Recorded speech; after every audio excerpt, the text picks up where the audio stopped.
ঘন জঙ্গলে গভীরে লুকিয়ে আছে এক রহস্যময় গাছ। চারপাশের সব গাছপালা থেকে একেবারে আলাদা এর আকৃতি ও গঠন।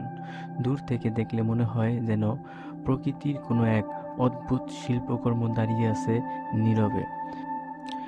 স্থানীয়দের মতে এই গাছটি বহু বছর ধরে এখানে দাঁড়িয়ে আছে এবং এর সঙ্গে জড়িয়ে আছে নানা গল্প ও কিংবদন্তি। কেউ বলেন এটি সৌভাগ্যের প্রতীক, আবার কেউ মনে করেন এর মধ্যে লুকিয়ে আছে প্রকৃতির এক অজানা রহস্য। প্রকৃতির অসাধারণ সৃষ্টি আমাদের প্রতিনিয়ত অবাক করে। এই অদ্ভুত গাছটিও তার ব্যতিক্রম নয়। জঙ্গলের নীরব পরিবেশ দাঁড়িয়ে থাকা এই গাছ যেন আমাদের মনে করিয়ে দেয় পৃথিবীতে এখনও অনেক রহস্য রয়েছে যা আবিষ্কারের অপেক্ষায়। বন্ধুরা, এমন প্রাকৃতিক জিনিস দেখতে হলে অবশ্যই চ্যানেলটি সাবস্ক্রাইব করে সাথে থাকবেন। ধন্যবাদ।